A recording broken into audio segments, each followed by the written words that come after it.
शुरू करते हैं next chapter wise and otherwise से। टाइटल है ओ टीचर आई सैल्यूट दी। आइए देखते हैं इसमें क्या है इस चैप्टर में। Once upon a time a teacher was more powerful than a ruler. एक समय था जब टीचर अध्यापक किसी शासक से, किसी राजा से ज़्यादा शक्तिशाली होता था। He loved his students immensely and punished them when they were wrong. वो अपने विद्यार्थियों को बहुत अधिक प्यार करता था और जब उनके विद्यार्थी गलती करते थे तो उनको पनिशमेंट भी देता था। They would stay with him for 10 or 12 years, helping him in all his work. और उनके स्टूडेंट्स को, यानी कि जो विद्यार्थी होते थे, उनको गुरु के साथ ही रहना पड़ता था और 10-12 साल के लिए रहना पड़ता था। और रहने के साथ उनको अपने गुरु के हर काम में उनकी मदद भी करनी पड़ती थी। जैसे खाना बनाने से लेकर के खाने को ले आने की व्यवस्था, यानी भिक्षा मांग के ले आना, लकड़ियाँ इकट्ठा करना, खाना पकाना, ये सारे कामों में उन विद्यार्थियों को मदद करनी पड़ती थी। ये बात कर रही हैं गुरुकुल सिस्टम की, जो बहुत एंशिएंट टाइम में चला करता था। He treated them like his own children. जो गुरु होते थे वो अपने शिष्यों को अपने बच्चों की तरह मानते थे, बच्चों की तरह रखते थे। When these children grew up, they would remember the teacher and his wife and respect them throughout life. अब और ये जो बच्चे बड़े होते थे, जब पढ़ करके अपने गुरुकुल से निकलते थे, तो अपने जीवन भर वो अपने उस गुरु को और उस गुरु माता को, यानी उस गुरु की पत्नी को याद रखते थे।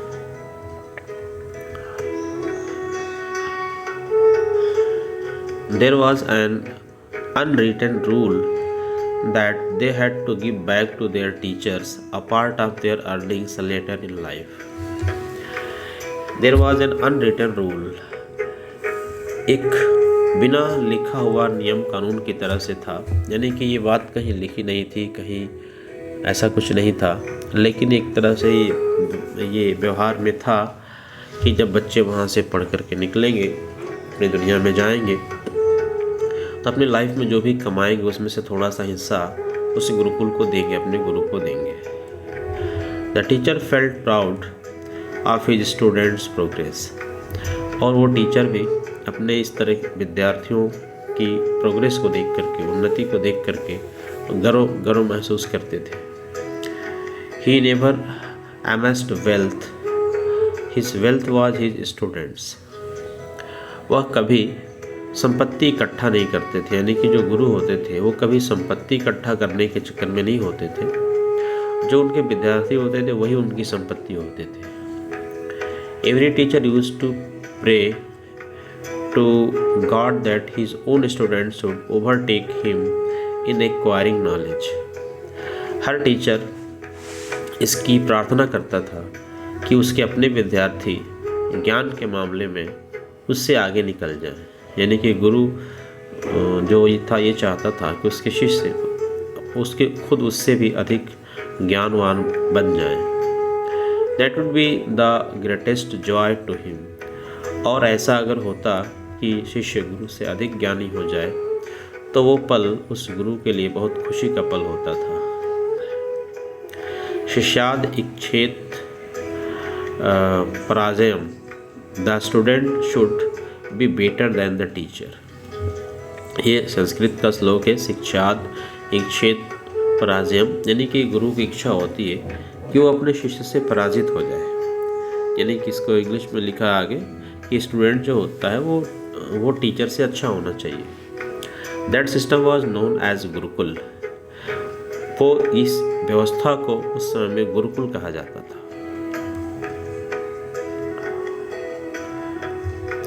When I was young, we used to participate in district or state level competitions. अपनी बात बता रही हैं सुधा मूर्ति कि जब मैं छोटी थी तो हम लोग डिस्ट्रिक्ट लेवल और स्टेट लेवल के कंपटीशन में पार्टिसिपेट करने जाते थे। For this purpose we used to travel from our home town to different places. और इसके लिए हमें अपने होम टाउन से दूसरे जगहों पे ट्रेवल करके जाना पड़ता था। Our teacher used to accompany us, हमारे साथ हमारे टीचर भी जाया करते थे। We never stayed at hotels, हम कभी भी इन यात्राओं में कभी होटल में नहीं ठहरते थे। He would take us to his sister's house and our entire team stayed there. वो टीचर हम लोगों को लेके अपने बहन के घर, यानी इनके कहने का मतलब है कि वो टीचर हमें होटल में नहीं रखते थे, वो अपने किसी रिश्तेदार के घर ले जाते थे, वहाँ हम लोग रुकते थे, अपना काम करते थे, फिर आते थे। Our teacher never gained any profit from the whole exercise, इस काम को करने से हमारे टीचर को कभी कोई लाभ नहीं होता था। But he thought of us as his own family, बल्कि वो इसलिए करते थे, अपने रिश्तेदारों के पास हमें ठहराते थे, क्योंकि वो हम बच्चों को अपने परिवार की तरह मानते थे।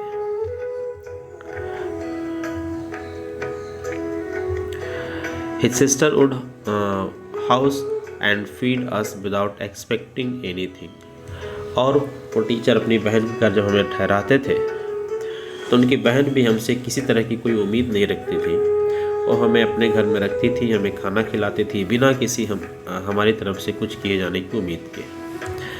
Now when I look back I feel that our system was great, यानी आज जब मैं उस व्यवस्था को देखती हूँ पीछे मुड़ करके, तो मैं ये समझती हूँ कि हमारा जो सिस्टम था पहले का वो बहुत अच्छा था।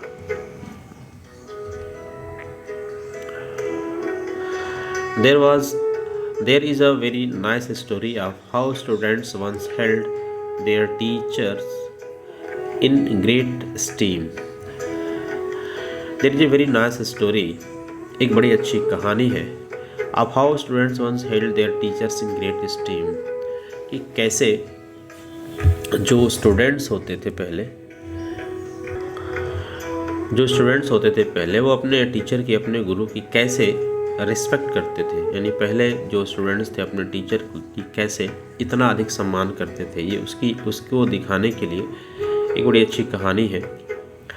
कहानी ये है कि माइटी एम्परर वाज आस्क्ड, एक बहुत शक्तिशाली शासक था, उससे पूछा गया, you are a powerful emperor with so much of wealth, a vast kingdom and a mighty army, यानी कि आप इतने शक्तिशाली शासक हैं, एम्परर हैं, सम्राट हैं, आपके पास इतनी सारी संपत्ति है, इतना बड़ा साम्राज्य है और इतनी शक्तिशाली सेना है आपकी।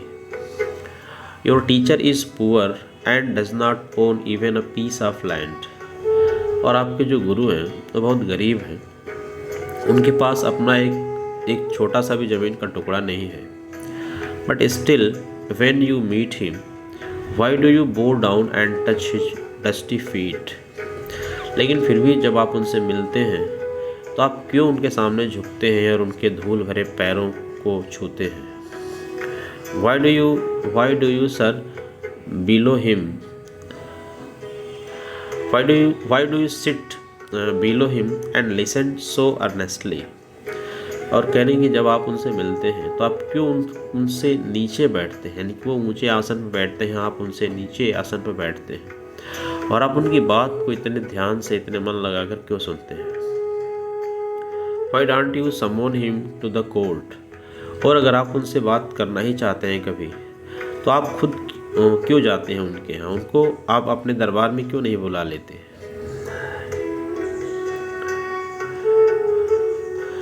The emperor smiled and said, वो जो एम्परर था यानी शासक जो था मुस्कुराता है और कहता है, What a fool you are, तुम कितने बेवकूफ़ हो। My teacher is one of the richest men, यानी कि मेरे जो गुरु हैं वो सबसे अमीर व्यक्तियों में से एक है। The land that you talk about can be gained or lost in a war, जिस ज़मीन की या जिस संपत्ति की आप बात कर रहे हो जो मेरे पास है, वो युद्ध में हारा भी जा सकता है और जीता भी जा सकता है। That might of an emperor lost only as long as he is young and healthy. That might an emperor lasts. कह रही है कोई व्यक्ति शासक तभी तक रहता है जब वो यंग है और हेल्दी है, यानी कि युवा है और स्वस्थ है. The money he has can be spent, looted or destroyed. और जो एम्परर के पास पैसा है वो खर्च भी हो सकता है, उसको लूटा भी जा सकता है और वो पैसा का विनाश भी हो सकता है. In no way is an emperor great man. करेंगे एक शासक किसी भी तरीके से महान नहीं होता. Look at the teacher. Teacher को देखिए, यानी गुरु को देखिए. He has knowledge and every year he gives it to his students. एक गुरु के पास ज्ञान है और वो हर साल वो अपना ज्ञान अपने विद्यार्थियों को देते हैं. The more he gives the more he prosper. और जितना अधिक ज्ञान वो अपने शिष्यों को देते हैं उतना ही वो और समृद्ध होते हैं, यानी उनका ज्ञान और उतना ही अधिक बढ़ता जाता है. Nobody can loot his wisdom or his knowledge. और कोई भी व्यक्ति उनको उस ज्ञान को ना तो चुरा सकता है ना उनकी बुद्धिमानी को कोई चुरा सकता है. No one can take it away by force. और कोई भी बाई फोर्स उनसे इस ज्ञान को नहीं छीन सकता.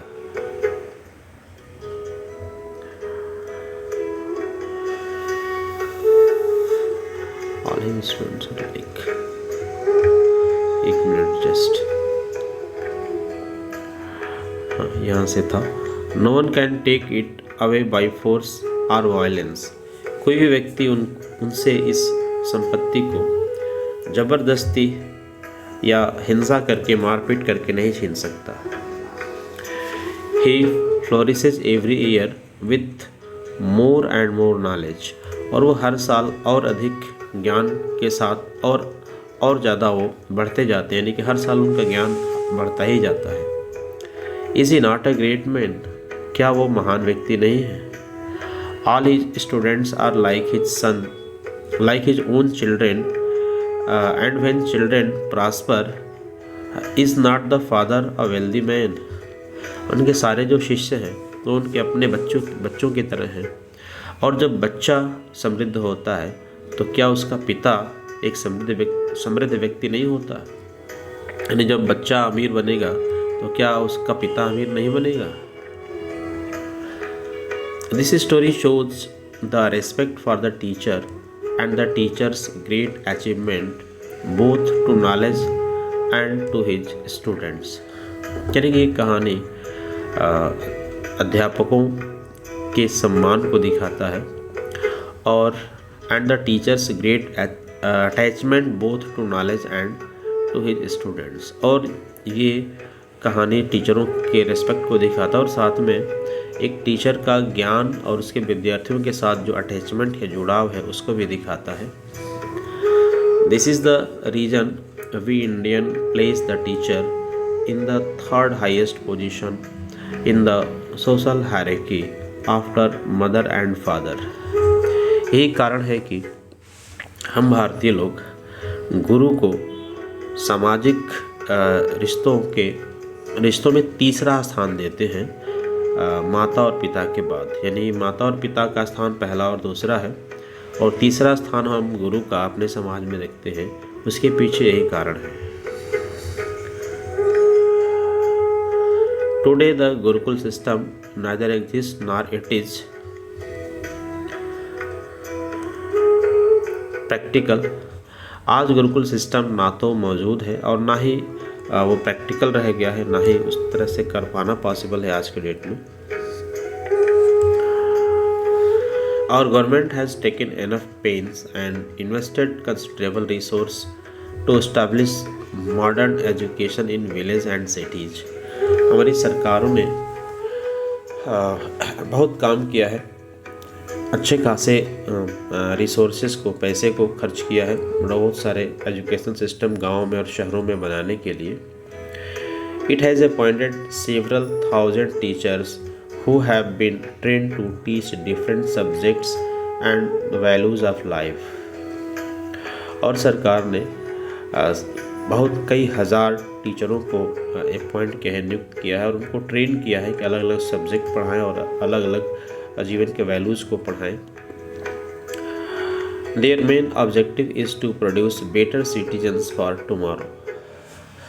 और उनका मेन जो ऑब्जेक्टिव उद्देश्य है उन टीचरों का वो ये है कि वो भविष्य के अच्छे नागरिक तैयार करें, भविष्य के लिए अच्छे बच्चों को तैयार करें।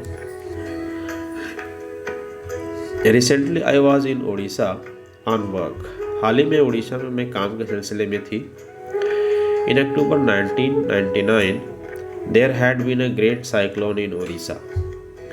अक्टूबर 1999 में उड़ीसा में एक बहुत बड़ा साइक्लोन हुआ था, विच नोबडी एक्सपेक्टेड, जिस साइक्लोन की किसी को उम्मीद नहीं थी।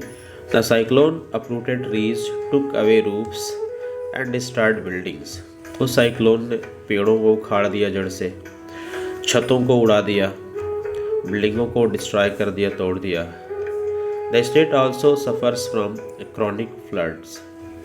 और फिर उसके बाद उस राज्य में क्या हुआ, उस तूफान के बाद क्रॉनिक फ्लड्स, लगातार कई बार बाढ़ आया। Every year many people lost their mud houses, their cattle and other property. इसके बाद फिर हर साल जो लोग थे, अपने मिट्टी के जो घर बने थे, वो हर साल उनके लगभग घर टूट जाते थे। उनके मवेशी यानी जो पशु उन पालते थे वो बह जाते थे और उनके दूसरे संपत्तियों को नुकसान होता था। Statistics show that there is a rise in the number of orphans, the physically handicapped and the mentally retarded after every disaster. जो स्टैटिस्टिक्स है यानी जो संख्या है, जो रिकॉर्ड है, वो ये बताता है कि हर बार इस तरह की घटना के बाद यानी इस तरह की प्राकृतिक आपदा के बाद जो ऑर्फन हो जाते हैं यानी जो बच्चे अनाथ हो जाते हैं उनकी संख्या बढ़ जाती है। फिजिकली हैंडीकैप्ड, शारीरिक रूप से विकलांग लोगों की संख्या बढ़ जाती है। एंड मेंटली रिटार्टेड, और मानसिक रूप से असंतुलित लोगों की संख्या बढ़ जाती है।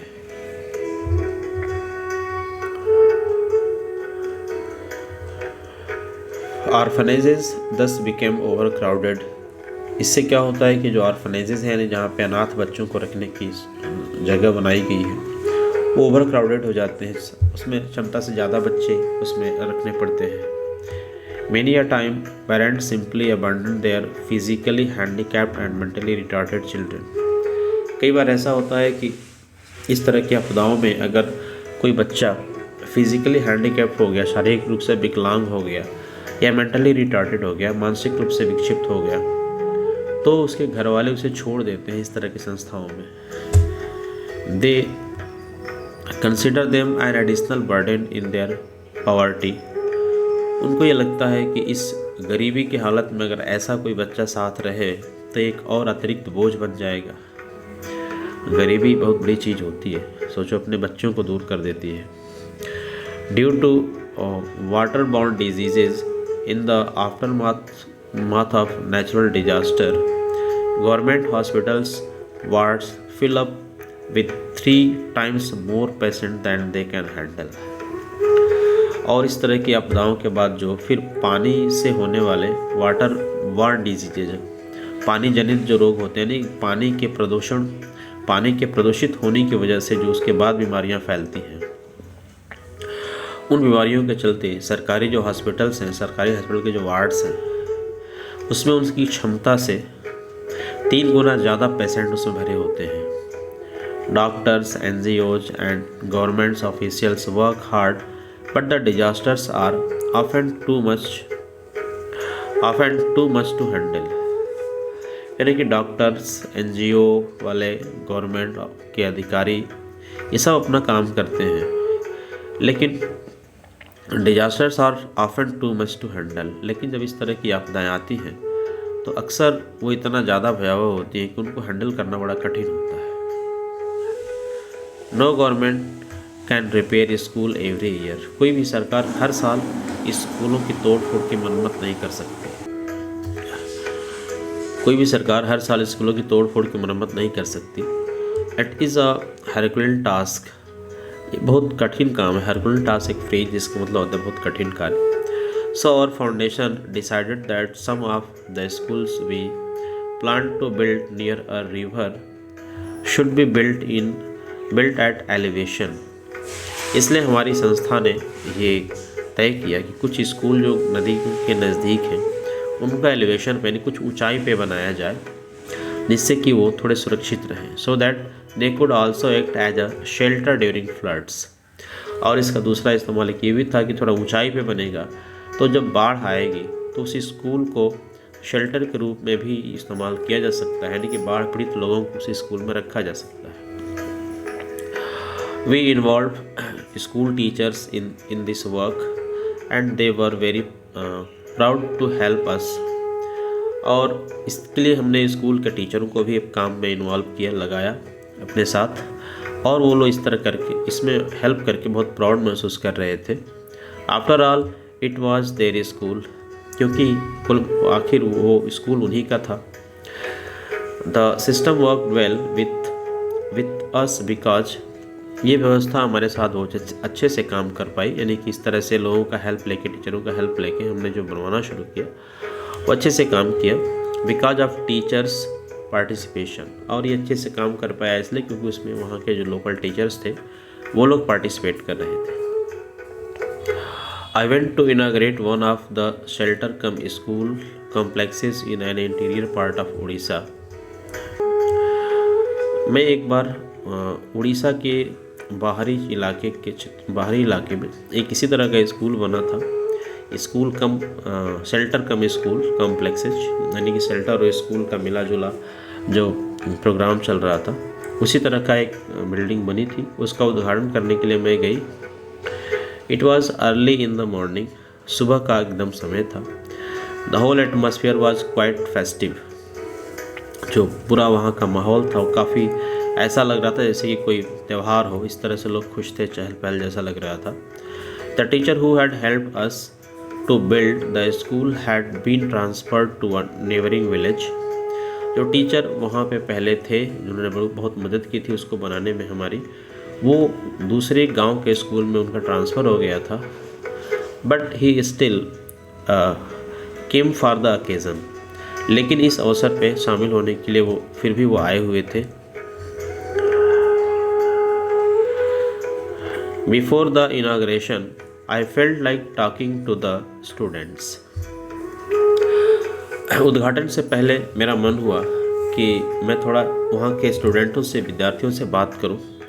When I went to one of the classes, I was surprised to see that the classroom was very crowded with students. जब मैं क्लासरूम में गई बच्चों से बात करने के लिए तो मुझे बड़ा आश्चर्य हुआ ये देखकर कि क्लासरूम जो था वो बच्चों से ओवर क्राउडेड था, यानी क्लासरूम में उस क्लासरूम की क्षमता से ज़्यादा बच्चे बैठे थे। Most of the children were sitting on the floor, और उसमें से अधिकांश बच्चे फर्श पे बैठे हुए थे। Only a few benches were available. केवल कुछ बेंच उस क्लास में उपलब्ध था। I looked in the next room. फिर मैंने दूसरे कमरे में देखा। It was the same. उस कमरे में भी यही हालत थी उस कमरे की भी। Outside a class was being taught in the shade of a neem tree. बाहर देखा कि नीम के पेड़ के नीचे एक क्लास पढ़ाई जा रही थी। Clearly there was a dearth of classroom, यानी कि इससे तो बिल्कुल क्लियर था कि क्लासरूम की कमी थी।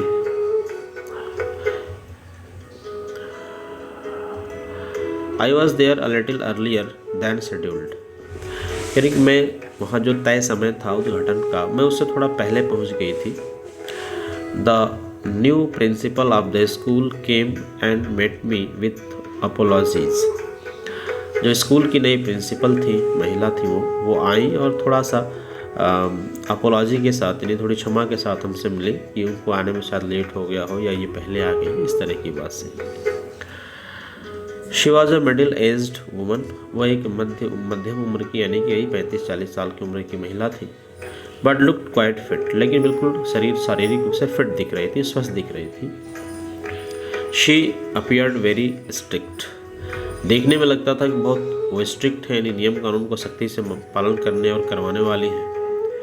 But looks are often deceptive, लेकिन जो बाहर से दिखती है चीज़ें वो अक्सर वो डिसेप्टिव होती है, धोखा देने वाली होती है।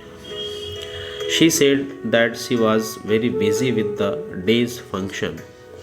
उन्होंने ये कहा कि थोड़ा लेट हो गया आने में, इसलिए कि वो इस आज के फंक्शन के लिए बहुत बिजी थी। While talking to her, I saw another structure in the corner of the compound. जब मैं उनसे बात कर रहा था तो कह रही कि मेरा ध्यान गया कि उसी कंपाउंड में, उसी स्कूल के कैंपस में दूसरी तरफ कोने में एक और स्ट्रक्चर था, यानी कि एक और कमरा जैसा दिखा। In front of that building, a sari and a few other wet clothes had been hung out to dry. और वो जो कोने में कमरा था, कोने की तरफ, उसमें ये देखा गया कि, या उन्होंने ये देखा कि एक साड़ी और कुछ और दूसरे गीले कपड़े बाहर डाले हुए थे सूखने के लिए। Having been a teacher, I know that we tend to talk a lot, so I cut her short. करेंगे ये नेचर बता रही है कि जो टीचर होते हैं वो बहुत ज़्यादा बातें करते हैं, ऐसा इनका मानना है। Having been a teacher I know that we tend to talk a lot, करें कि एक टीचर होने के नाते ये एक आदत सी हो जाती है कि बहुत ज़्यादा बातें करते हैं लोग, बहुत ज़्यादा बोलते हैं, कह सकते हैं।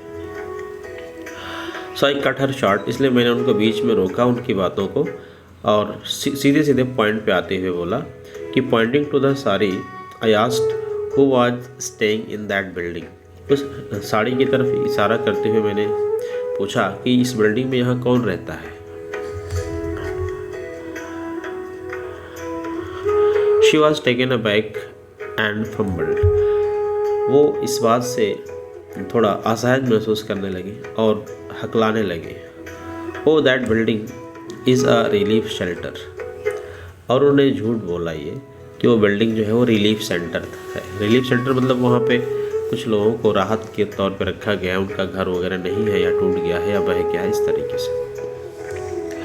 Y is there a relief shelter in the school premises. फिर सुधामूर्ति का सवाल था कि स्कूल के कैंपस में रिलीफ सेंटर क्यों चल रहा है अभी इस समय, तो ऐसा कुछ कोई आपदा नहीं है। Just like yours when there is a natural calamity it serve as shelter, otherwise it is a school. यानी जस्ट लाइक योर्स, जैसे कि आपका चलता है, when there is a natural calamity, जब कोई प्राकृतिक आपदा आती है, it serve as a shelter, तो ये स्कूल शेल्टर की तरह काम करता है। Otherwise it is a school, नहीं तो फिर ये स्कूल ही होता है, इसमें स्कूल का ही काम होता है।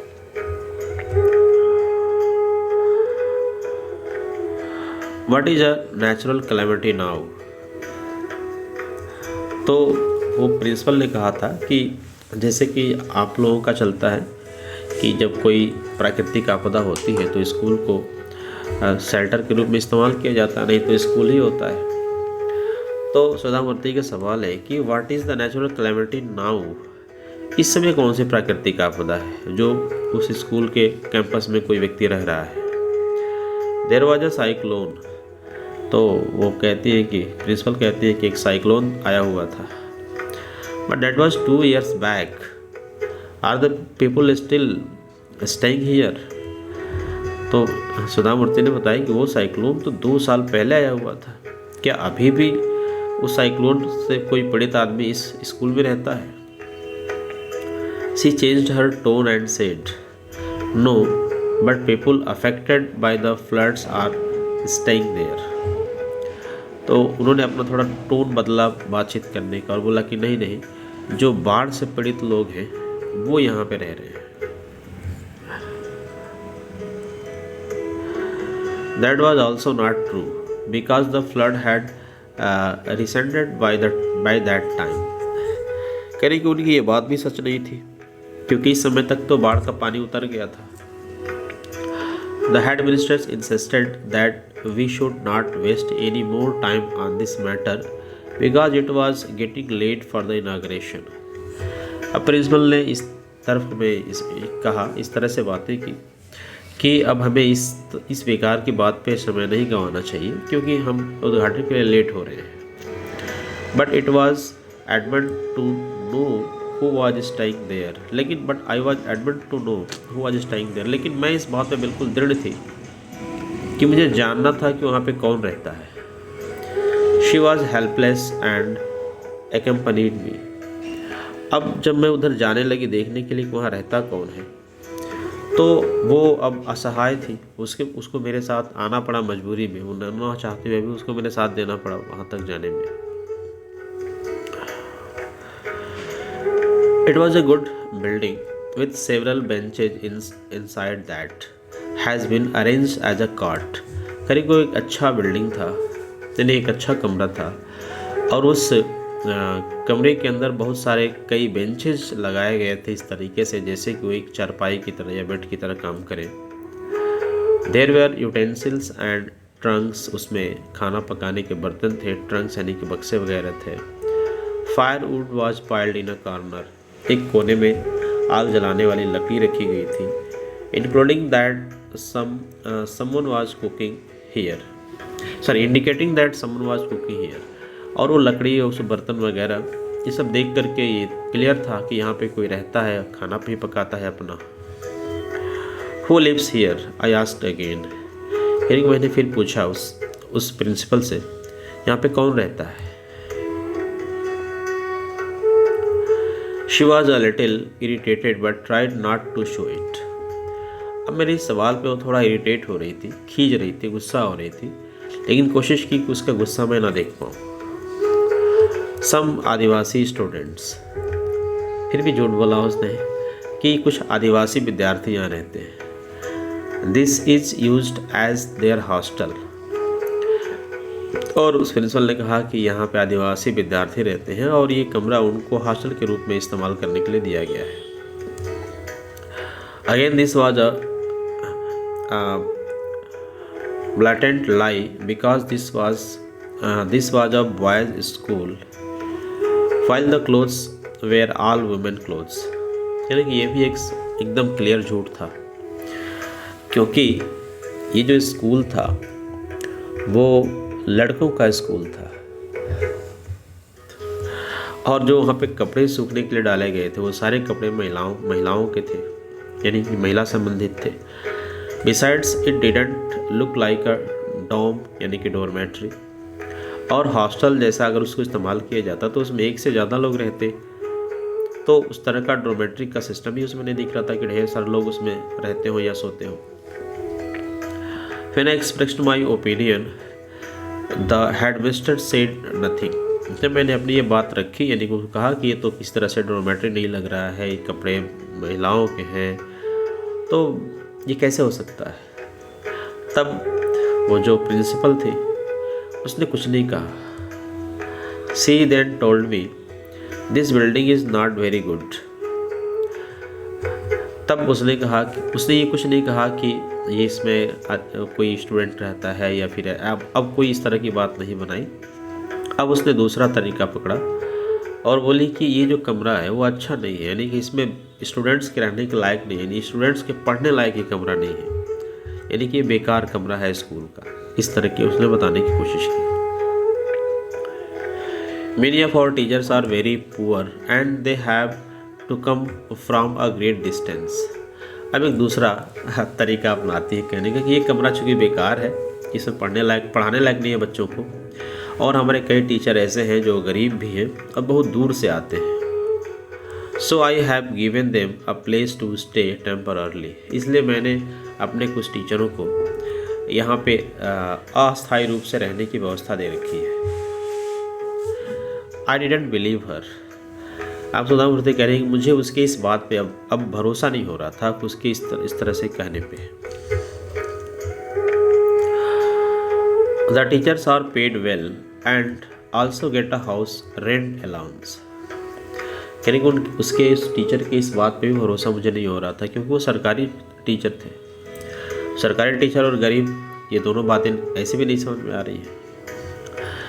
और ये कह रही है कि सरकारी टीचरों को अच्छी सैलरी मिलती है, पेड वेल अच्छी सैलरी मिलती है, एंड हाउस रेंट अलाउंस, और उनको किराया भत्ता भी मिलता है, यानी उनके सैलरी में जोड़ करके ये भी मिलता है, इसके लिए भी पैसा मिलता है कि वो किराए पे रह सकें बाहर कमरा लेकर के।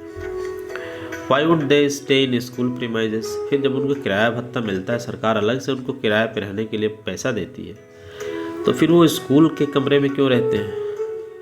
I could hear a murmur behind me,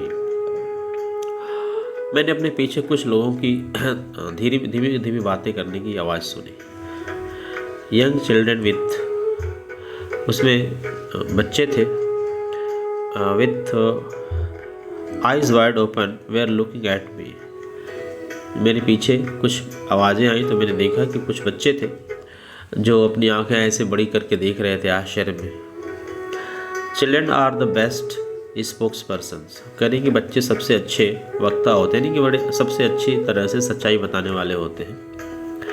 they tell the truth and won't lie to please anybody, उन्होंने मुझे सच, वो कह रहे हैं कि बच्चे जो है वो सच बताते हैं, सच बोलते हैं, और वो किसी को खुश करने के लिए झूठ नहीं बोलते। हालांकि आज के बच्चे बहुत स्मार्ट हो गए हैं। So I called a young boy and asked, बेटा हु इज स्टेइंग देयर, इसलिए मैंने उसमें से एक छोटे बच्चे को बुलाया और पूछा, बेटा यहाँ पे कौन रहता है? The boy pointed his finger at the headmistress, she bowed her head in shame, उस लड़के ने उस प्रिंसिपल की तरफ उंगली से इशारा करके बताया कि यही रहती है, और वो प्रिंसिपल जो थी अब शर्म के मारे अपना सिर झुका ली थी। I went to her and said, फिर मैं उस प्रिंसिपल के पास गई और बोली, why did you lie to me that 2-4 times giving 4 different reasons, तब मैंने उस प्रिंसिपल से पूछा कि तुमने मुझे 4 बार मुझसे झूठ बोला और 4 बार अलग अलग कारण बताया यहाँ पे रहने का, यानी अलग अलग तरह के लोगों को रहने का बताया यहाँ पे। If you lie the children learn from you and do the same, क्योंकि अगर तुम झूठ बोलोगी तो ये बच्चे तुमसे सीखेंगे और वो भी झूठ बोलेंगे। You should be a model to them, तुमको इन बच्चों के लिए एक मॉडल की तरह बनना चाहिए। You should lead by example, तुमको इन बच्चों के सामने एक उदाहरण की तरह पेश होना चाहिए तुमको, और तुम्हें इन बच्चों के सामने की एग्जाम्पल सेट करना चाहिए।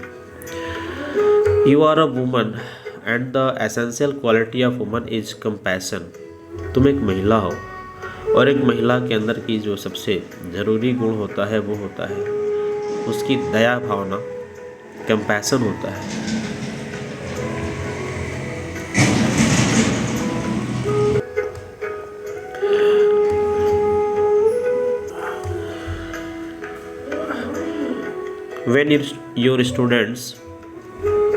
When your students are crowded like animals in the classroom, how can you convert their classroom into your house?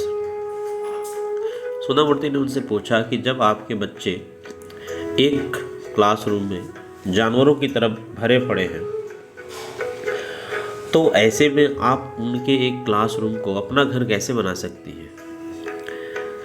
It is there building, ये बिल्डिंग जो है वो उनका है, नहीं कि बच्चों का है। Can't you just think like a mother, एक महिला होकर क्या आप थोड़ी सी एक माँ की तरह नहीं सोच सकती हैं?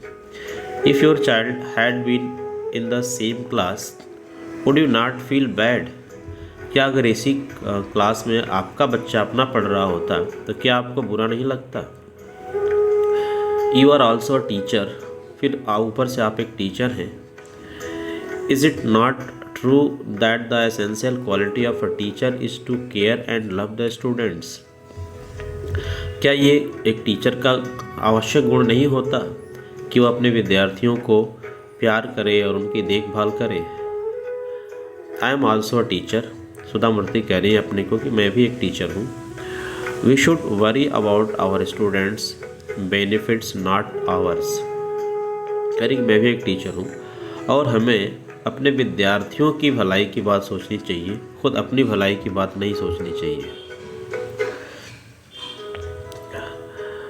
This is not a business house, यानी कि ये स्कूल है, कोई व्यावसायिक स्थान नहीं है, व्यवसाय करने वाला जगह नहीं है। This is a training house for the future generation, और ये स्कूल भविष्य में जो पीढ़ी हमारी आएगी, ये उसको ट्रेन करने का, उसको ये शिक्षा देने या ट्रेन करने का जगह है। How could you see their place to save your house rent just because this children cannot speak out against this injustice. आपने ये कैसे सोच लिया कि आप सिर्फ अपना हाउस रेंट बचाने के लिए, यानी कि एक किराए का घर, मैंने एक घर लेने में जो किराया लगता है उसको बचाने के लिए आपने स्कूल के कमरे को इस्तेमाल करना शुरू कर दिया, और वो इसलिए कि ये बच्चे इस तरह के अन्याय के खिलाफ बोल नहीं सकते। How can you tolerate their suffering, जो इन बच्चों को परेशानियां होती हैं आप कैसे उनको बर्दाश्त कर पाती हैं देख करके। No government official comes to this god for second place and checks, कोई भी सरकारी अधिकारी यहाँ पे चेक करने के लिए नहीं आता। इस गॉड फॉर सेकेंड का मतलब होता है लैकिंग एनी मेरिट और अट्रैक्शन, या फिर कहेंगे नॉट इंटरेस्टिंग, माने इस तरह की जगहों पे जो बहुत दूर है, बहुत इस तरह का अच्छा नहीं है, वहाँ पे जो गवर्नमेंट के ऑफिसर हैं वो भी अपने चेकिंग करने के लिए नहीं आते। When these children grow up how will they remember you, यानी कि जब ये बच्चे बड़े होंगे तो ये आपको किस रूप में याद रखेंगे।